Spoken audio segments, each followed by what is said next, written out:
My dear students, आज की इस क्लास में हम लोग बेटा क्लास 12th फिजिक्स के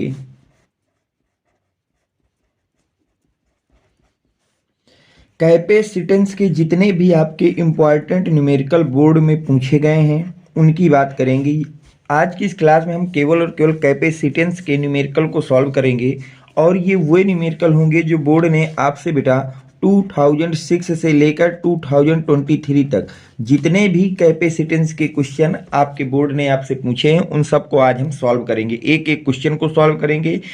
जितने भी क्वेश्चन आपके कैपेसिटेंस के हैं, जैसे आप देखिए बेटा, पहला क्वेश्चन ये है, ये 2006 में 13 में 17 में 19 में 4 मार्क्स का पूछा गया था कि इसमें आपको find the equivalent capacitance between point A and be given the following combination. इस कॉम्बिनेशन में आपको ए और बी के बीच का इक्विवेलेंट कैपेसिटेंस बताना है। इसी तरह से मेरा सेकेंड क्वेश्चन 2011 में 15 में 22 में आपसे पूछा गया कि ए और बी के बीच में इक्विवेलेंट रेजिस्टेंस वो कैपेसिटेंस बता दीजिए।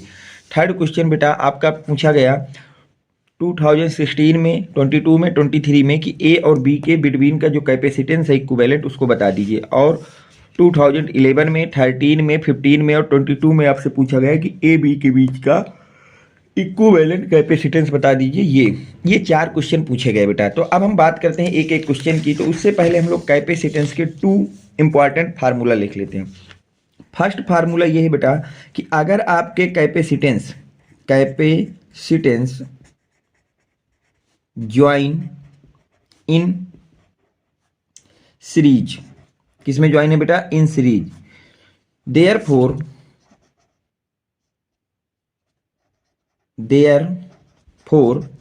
इक्विवेलेंट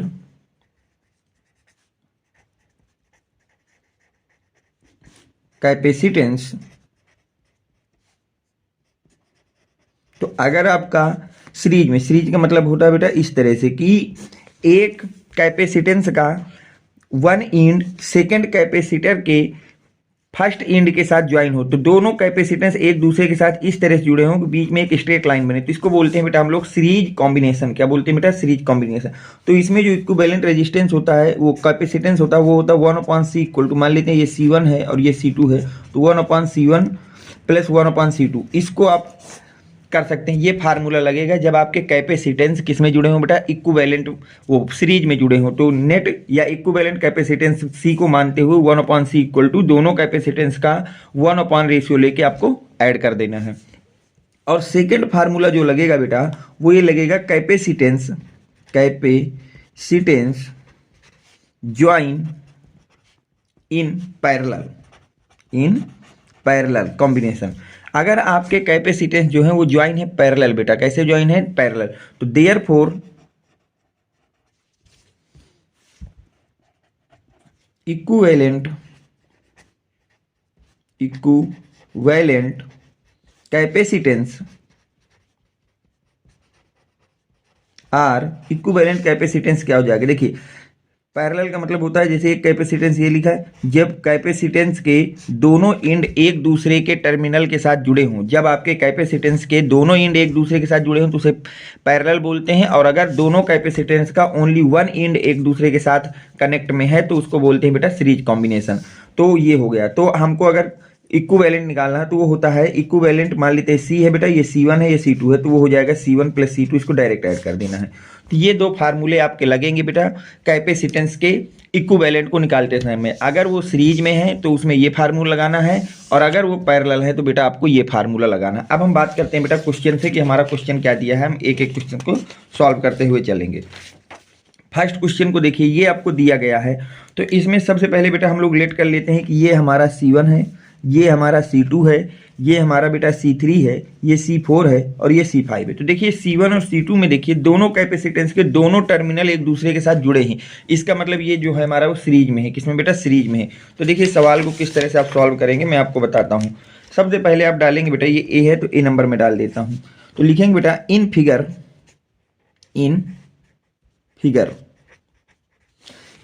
में क्या है बेटा कि जो आपका C1 and C2 join are in parallel. कि जो C1 है और C2 है वो बेटा दोनों ज्वाइन है आर इन पैरेलल। कैसे ज्वाइन है बेटा? पैरेलल। यहाँ पे मैं लिख देता हूँ बेटा parallel, are join in parallel. ठीक है, तो इस फिगर में जो C1 है और C2 है दोनों कैसे हैं बेटा? पैरेलल है। तो देयरफॉर अगर ये पैरेलल है तो then equivalent capacitance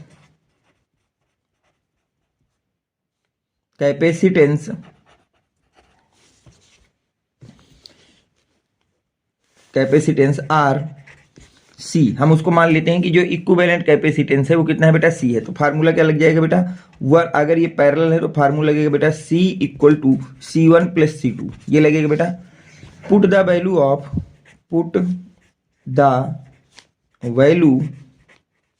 of C1 and C2। C1 and C2 की आपको वैल्यू पुट करना है। C1 और C2 की आपको क्या पुट करना है बेटा? वैल्यू पुट करना है। तो देखिए यहाँ से अगर आप C1 और C2 की वैल्यू को ध्यान से देखें तो C1 कितना है बेटा? 1 माइक्रोफैरड और C2 कितना है? 1 माइक्रोफैरड। तो दोनों की वैल्यू रख दीजिए बेटा। तो C इक्वल टू आ जाएगा 1 plus 1 equal to C equal to आ जाएगा बेटा आपके पास 2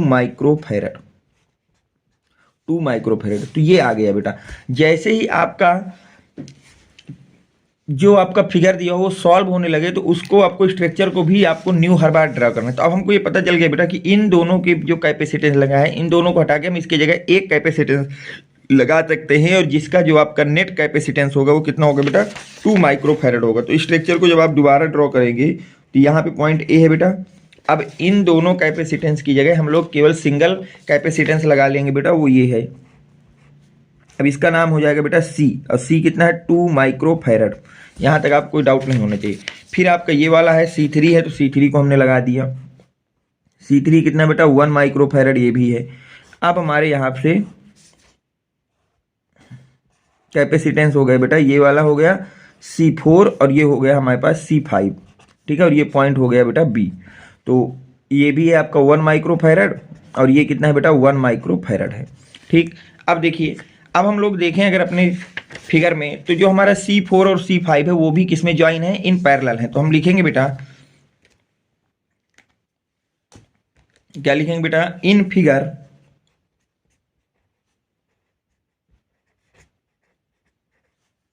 C4 and C5 join are in parallel. कैसे ज्वाइन है बेटा? ये पैरेलल में है। Then equivalent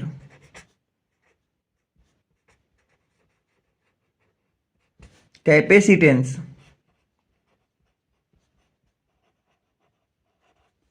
are C dash. हम मान लेते हैं कि जो इक्विवेलेंट कैपेसिटेंस है वो कितना है बेटा? सी डैश है। ठीक है, देयरफॉर अब हमको पता है कि अगर ये बेटा किसमें है, अगर आपके पैरेलल है तो क्या लगेगा बेटा? सी डैश जो इक्विवेलेंट होगा वो दोनों के सम के इक्वल हो जाएगा C4 बाई C5। अब यहाँ पे पुट कर देंगे वैल्यू C4 एंड C5 की। Put the value of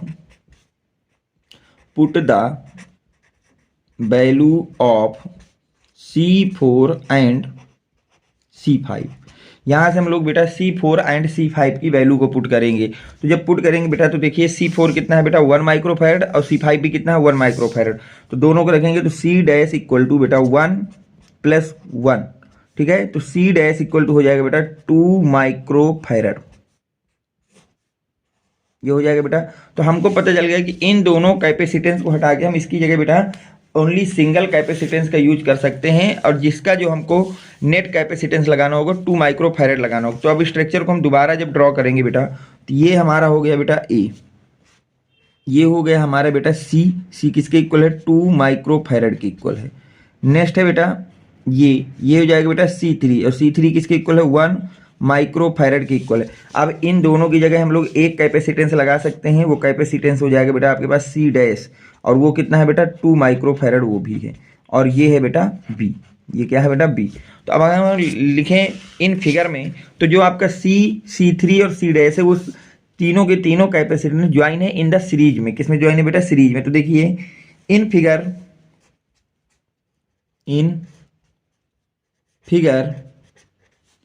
C comma C3 and C dash join are in series combination. ज्वाइन है बेटा are in series combination, are in series, there series में है, किसमें बेटा सीरीज में है, ठीक है। Then equivalent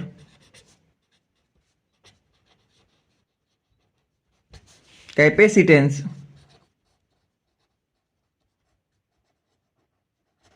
are C double dash. अब हमने मान लिया है कि जो इक्विवेलेंट कैपेसिटेंस है वो है बेटा हमारे पास सी डबल डैश।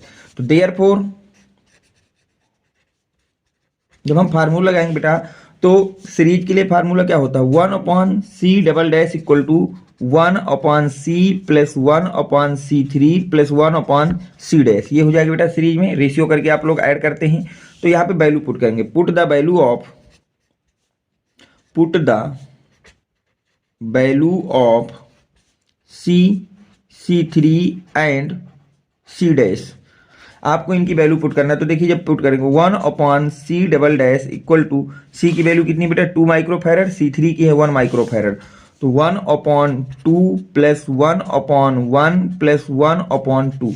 अगर एलसीएम आप यहाँ पे लेंगे बेटा तो एलसीएम आ जाएगा आपका 2। कितना आ जाएगा बेटा 2। तो यहाँ आ जाएगा 1 plus 2 plus 1 equal to 1/c double dash. ये चीज होगी बेटा। तो 1/c double dash equal to हो जाएगा 4/2। कितना हो जाएगा बेटा 4/2। तो 1/c double dash equal to हो जाएगा 2। कितना हो जाएगा बेटा 2। अब अगर आप इसमें 2 को इधर ले आए क्रॉस मल्टीप्लाई करें तो C double dash equal to आ जाएगा 1/2 माइक्रोफैरड। कितना आ जाएगा बेटा 1/2 माइक्रोफैरड, 1/2 माइक्रोफैरड। तो अब देखिए यही आपका ए बी के बीच का नेट इक्विवेलेंट रेजिस्टेंस आ गया, इक्विवेलेंट कैपेसिटेंस आ गया। वो कितना होगा बेटा 1/2 होगा। तो हम नीचे थोड़ा सा हम लोग लिख देंगे और क्या लिखेंगे बेटा, द इक्विवेलेंट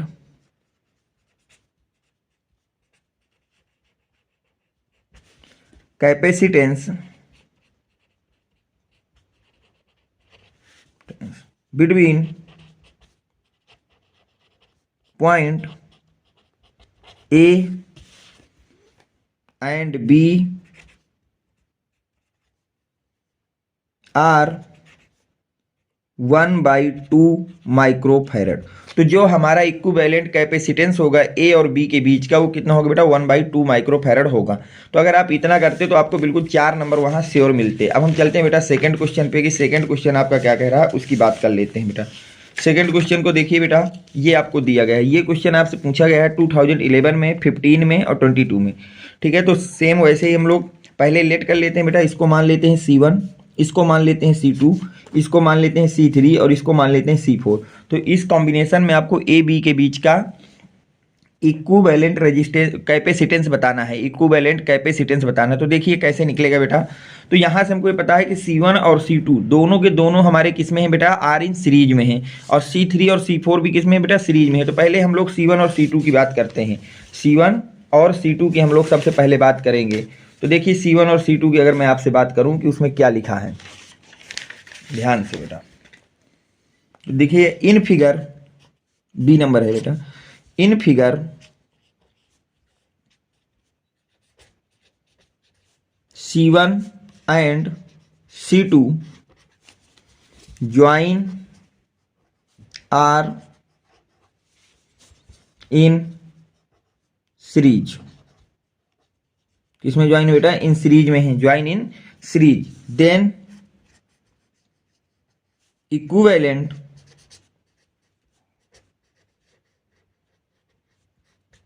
कैपेसिटेंस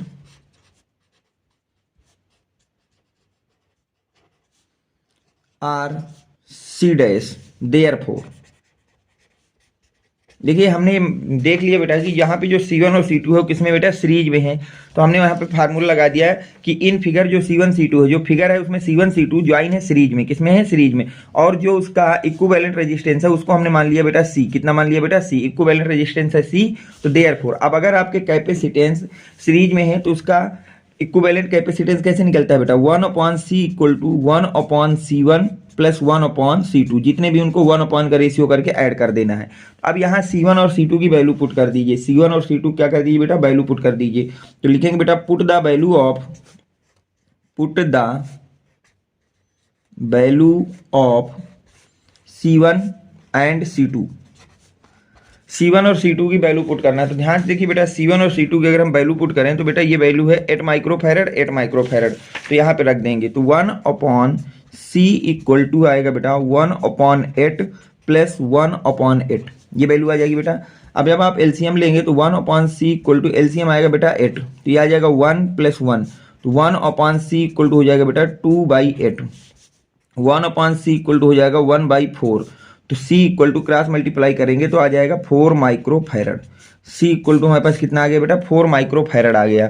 तो अब अगर स्ट्रक्चर को दोबारा देखें तो हमको ये पता चल गया बेटा, ये फिगर जो है इसमें C1 और C2 को दोनों को हटा करके इसकी जगह हम एक कैपेसिटेंस लगा सकते हैं, जिसका कैपेसिटेंस होगा 4 माइक्रोफैरड। तो हम लोग यही काम करेंगे। ये हमारा बेटा पॉइंट A है, ये हमारा नेट कैपेसिटेंस C है, और ये हमारा पॉइंट बेटा B है। मान लेते हैं इसका जो कैपेसिटेंस है वो 4 माइक्रोफैरड है, और यहाँ पे आपका C3 है और ये आपका C4 है। ठीक है, तो ये C3 है और ये क्या है बेटा, C4 है। C3 आपका 10 माइक्रोफैरड दिया गया है और C4 भी कितना दिया गया बेटा, 10 माइक्रोफैरड दिया गया। तो अब स्ट्रक्चर आपका इस तरह से दिखने लगेगा। तो अब देखिए C3 और C4 को सॉल्व कर लेते हैं। किसको किसको सॉल्व कर लेते हैं बेटा, C3 एंड C4 को। तो इन फिगर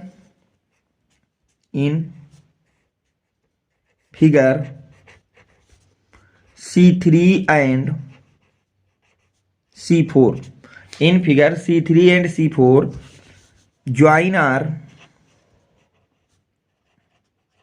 in series। किसमें ज्वाइन है बेटा, सीरीज में है। ठीक है, then equivalent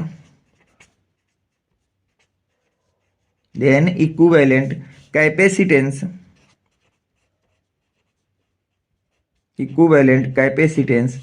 are C dash. अब हम मान लेते हैं कि जो इक्विवेलेंट कैपेसिटेंस है वो हमारा कितना बेटा, C डैश है।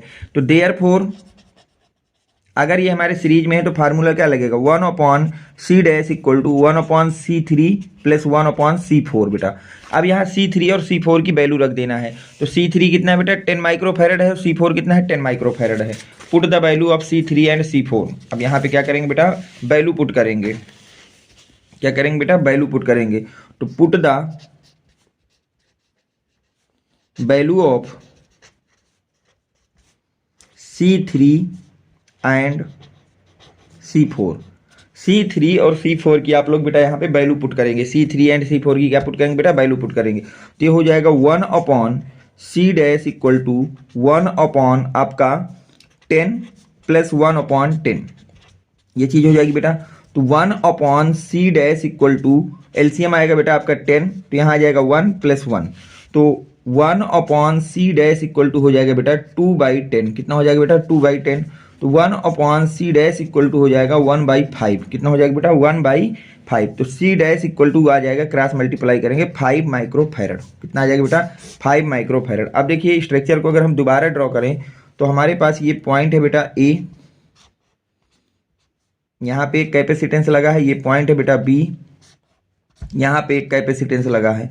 तो ये कैपेसिटेंस है C और ये है बेटा C डैश। C की वैल्यू है बेटा 4 माइक्रोफैरड और C डैश की वैल्यू है 5 माइक्रोफैरड। अब देखिए अगर इस फिगर को देखें तो आपको पता चलेगा कि जो हमारा C है और C डैश है, ये दोनों हमारे बेटा पैरेलल कॉम्बिनेशन में ऐड हैं। किसमें है बेटा, पैरेलल कॉम्बिनेशन में ज्वाइन है, क्योंकि दोनों कैपेसिटेंस के दोनों सिरे एक दूसरे से जुड़े हैं। तो हम लोग इसको लिखेंगे in figure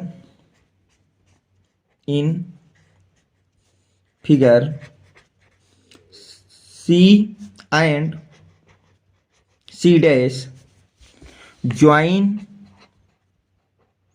are in parallel. ये कैसे जुड़े हैं बेटा, पैरेलल हैं। Then equivalent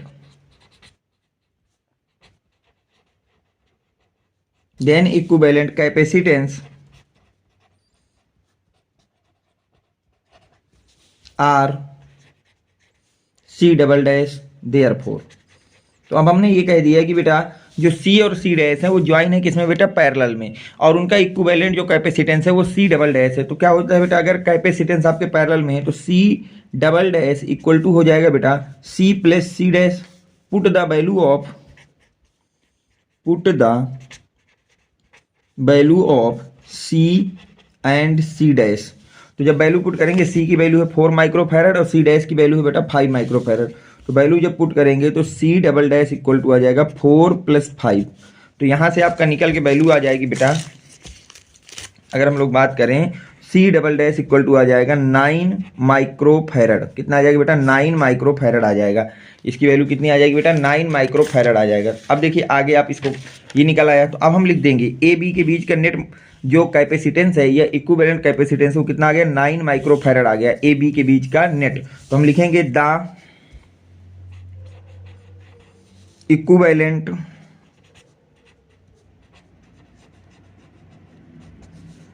capacitance between point A and B are 9 microfarad. तो ए और बी के बीच का जो इक्विवेलेंट कैपेसिटेंस होगा वो कितना हो जाएगा बेटा, 9 माइक्रोफैरड के इक्वल हो जाएगा। किसके इक्वल हो जाएगा बेटा, 9 माइक्रोफैरड के इक्वल हो जाएगा। अब हम चलते हैं थर्ड क्वेश्चन पे, जो आपको बेटा सॉल्व करना है उसको भी देखते हैं। देखिए थर्ड क्वेश्चन जो है ये आपको दिया गया है, ठीक है, और ये इसको 2016 में, 22 में और 23 में बोर्ड ने आपसे पूछा है। तो हम लोग इसको भी वैसे ही करते हैं, C1 C2 लेट कर लेते हैं बेटा। तो देखिए इसको लेट कर लेते हैं C1, ये C2, ये आपका C3 हो जाएगा और ये आपका कितना हो जाएगा बेटा, C4 हो जाएगा। तो अब देखिए इसमें हमको साफ साफ दिख रहा है कि जो C1 और C2 है वो हमारे ज्वाइन है किसमें बेटा, सीरीज में। किसमें ज्वाइन है बेटा, सीरीज में। तो हम लोग लिखेंगे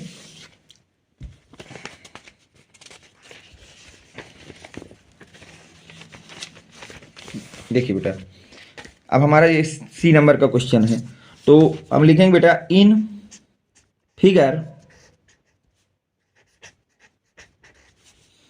C1 and C2 join are in series, then equivalent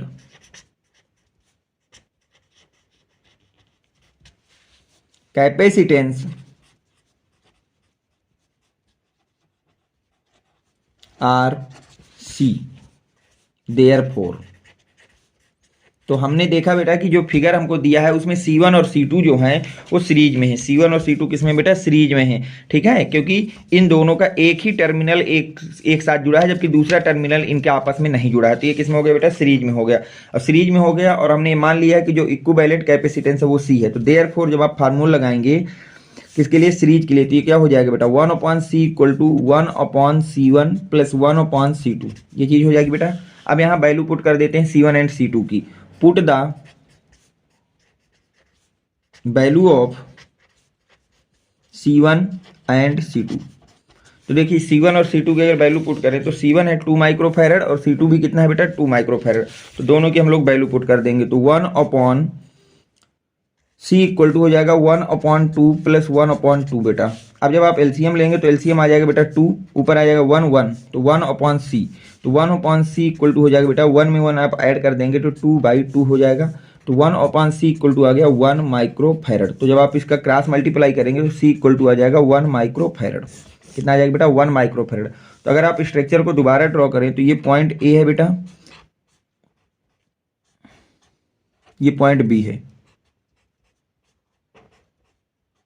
देखिए यहाँ पर अब हमने क्या है बेटा, इन दोनों को C1 C2 का नेट इक्विवेलेंट कैपेसिटेंस निकाल लिया है C, जो कि आपका 1 माइक्रोफैरड आया है बेटा।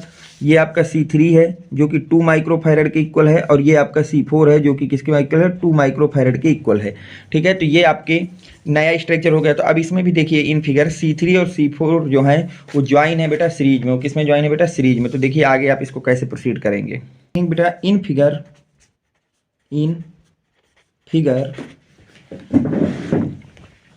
C3 and C4 join R in series, then equivalent capacitance R C dash therefore. देखिए अब हमने क्या किया बेटा कि जो फिगर है हमारा उसमें C3 और C4 जो है वो सीरीज में है। किसमें बेटा? सीरीज में है।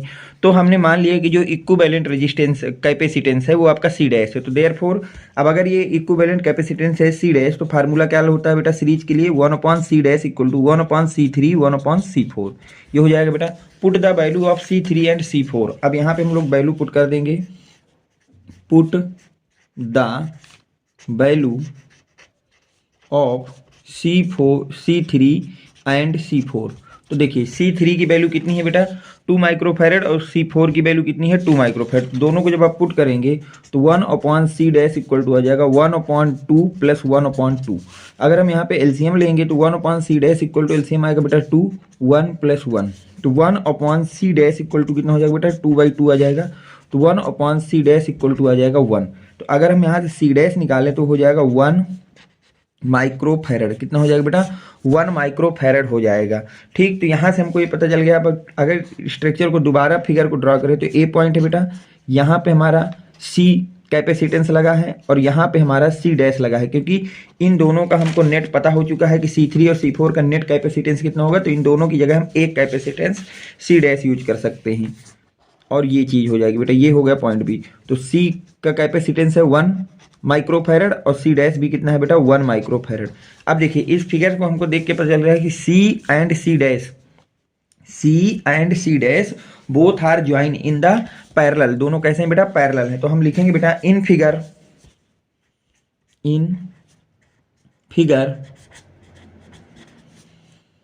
C and C dash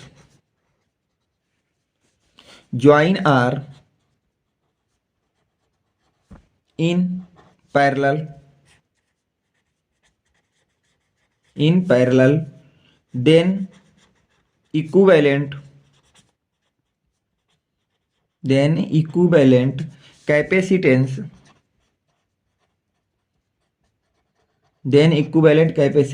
are C double dash. Therefore अब देखिए कि जो हमारा C एंड C डैश है ये हमारे किस में बेटा? पैरेलल कॉम्बिनेशन में है। किसमें बेटा? पैरेलल कॉम्बिनेशन में है। तो हमने मान लिया कि जो इनका इक्विवेलेंट कैपेसिटेंस हो जाएगा वो हमारा C डबल डैश हो जाएगा। और अगर कैपेसिटेंस पैरेलल में है तो इक्विवेलेंट का फार्मूला क्या होता है? C double dash equal to C plus C dash. तो put the value of C and C dash. तो C की वैल्यू कितनी है बेटा? 1 माइक्रोफैरड और C डैश की कितनी है? 1 माइक्रोफैरड। तो जब वैल्यू पुट करेंगे तो C double dash equal to हो जाएगा 1 प्लस 1। तो C double dash equal to हो जाएगा 2 माइक्रोफैरड। कितना हो जाएगा बेटा? 2 माइक्रोफैरड हो जाएगा। Hence the equivalent capacitance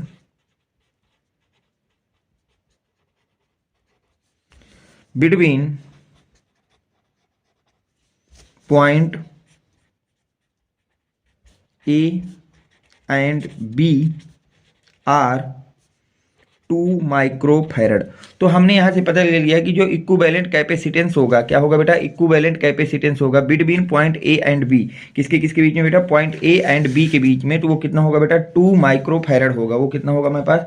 2 microfarad होगा। चलते हैं बेटा लास्ट सवाल जो आपके कैपेसिटेंस से अब तक बोर्ड में पूछा गया है बेटा वो ये है कि आपके ये फिगर बना है ए बी के बीच में, आपको नेट कैपेसिटेंस बताना है कितना होगा या इक्विवेलेंट कैपेसिटेंस बताना है कि कितना होगा। तो देखिए इसको मान लेते हैं बेटा C1, इसको मान लेते हैं C2 और इसको मान लेते हैं C3। तो देखिए C2 और C3 को अगर आप ध्यान से देखें तो ये सीरीज में ज्वाइन है बेटा। किस में ज्वाइन है? सीरीज में। तो देखिए इसको कैसे आप सॉल्व करेंगे। ये आपका डी नंबर है बेटा। कौन सा बेटा? D number. In figure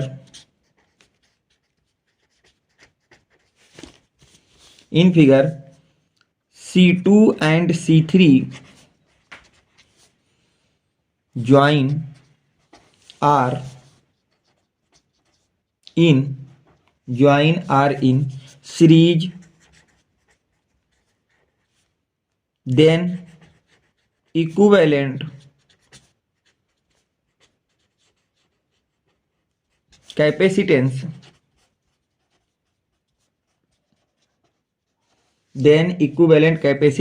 are C, therefore।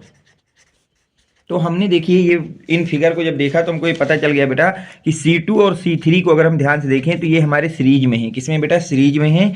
और इन दोनों का हमने इक्विवेलेंट कैपेसिटेंस मान लिया है C। तो देखिए सीरीज के लिए फार्मूला क्या लगता है बेटा? इक्विवेलेंट के लिए 1/C equal to 1/C2 plus 1/C3। ठीक है, अब यहाँ C2 और C3 की वैल्यू पुट कर दीजिए। Put the value of C2 and C3 की वैल्यू पुट करना है। तो देखिए C2 आपके पास है 6 माइक्रोफैरड और C3 भी कितना है बेटा? 6 माइक्रोफैरड। तो जब यहाँ पुट करेंगे तो 1/C इक्वल टू 1/6 प्लस 1/6 ये चीज बनेगी बेटा। तो अब यहाँ से लिख सकते हैं 1/C इक्वल टू, एलसीएम लेंगे तो बेटा 6 आ जाएगा, 1 प्लस 1, तो 1/C इक्वल टू हो जाएगा 2/6। तो 1/C इक्वल टू हो जाएगा 2 से 6 को जब डिवाइड कर देंगे तो 1/3। तो क्रॉस मल्टीप्लाई करने पर C इक्वल टू आ जाएगा 3 माइक्रोफैरड। कितना आ जाएगा बेटा? 3 माइक्रोफैरड। अब देखिए अगर फिगर को हम दोबारा ड्रॉ करें तो ये हमारा पॉइंट ए हो गया बेटा। इधर हमारे पास एक कैपेसिटेंस लगा है, इसको ऐसे ही लगा देते हैं, ये पॉइंट बी हो गया। इसके जो कैपेसिटेंस है जिसको C1 माना है वो 2 माइक्रोफैरड है। ठीक है, अब देखिए इन दोनों का इक्विवेलेंट हमको पता है बेटा कि कितना है बेटा? 3 माइक्रोफैरड। तो इन दोनों कैपेसिटेंस को हटा के हम इसकी जगह एक कैपेसिटेंस को लगा सकते हैं, वो भी कितने का बेटा? 3 माइक्रोफैरड का। तो ये आ गया C जो कि कितना है बेटा? 3 माइक्रोफैरड है। तो अब अगर आप फिगर को देखेंगे तो इन फिगर में आप ध्यान से देखिए बेटा, C एंड C1, C और C1 दोनों किसमें बेटा? पैरेलल में है। तो हम लिखेंगे in figure C and C dash join are in parallel। तो किस में ज्वाइन बेटा? पैरेलल में ज्वाइन है। Then equivalent capacitance are C dash therefore. अब देखिए बेटा हमने मान लिया है कि इन फिगर, ये जो फिगर इसमें C and C dash, C and C1 ये दोनों ज्वाइन है पैरेलल में और इनका इक्विवेलेंट कैपेसिटेंस है C डैश। तो हमको पता है कि अगर ये चीज़ बेटा पैरेलल में तो फार्मूला क्या हो जाता है? C dash equal to C1 plus C, ये हो जाएगा बेटा। Put the value of C1 and C, put the value of C1 and C। तो देखिए C1 की वैल्यू कितनी है? 2 माइक्रोफैरड है और C की वैल्यू कितनी है बेटा? 3 माइक्रोफैरड है। तो यहाँ जब पुट करेंगे तो C डैश इक्वल टू आ जाएगा बेटा 2 माइक्रोफैरड प्लस 3 माइक्रोफैरड। जब इसको ऐड करेंगे तो C डैश इक्वल टू आ जाएगा बेटा 5 माइक्रोफैरड। कितना आ जाएगा बेटा? 5 माइक्रोफैरड। तो हमारे A और B के बीच का नेट जो कैपेसिटेंस हो जाएगा वो कितना हो जाएगा? 5 माइक्रोफैरड हो जाएगा। तो हम नीचे लिख देंगे बेटा hence the equivalent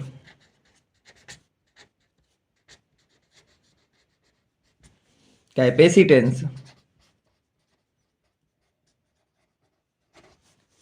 between point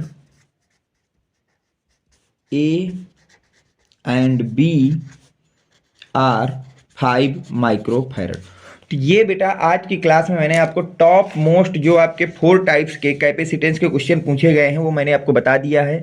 उम्मीद करता हूं कि इन 4 क्वेश्चनों को देखने के बाद अब आपको कैपेसिटेंस के सवाल को किस तरह से सॉल्व करना है ये मेथड पता चल गया होगा। अगर आपको इन्हीं में से कोई पूछता है तो अच्छी बात है, लेकिन अगर कोई नया स्ट्रक्चर आपको या फिगर ड्रॉ करके देता है तो आपको किस तरह से सॉल्व करना है वो भी आपको इस वीडियो के थ्रू समझ में आ गया होगा। अगर वीडियो आपको पसंद आया है तो प्लीज़ वीडियो को लाइक करें, चैनल को सब्सक्राइब करें और अपने फ्रेंड सर्कल में ज़्यादा से ज़्यादा लोगों तक शेयर करें। Thanks for watching. Next video coming soon.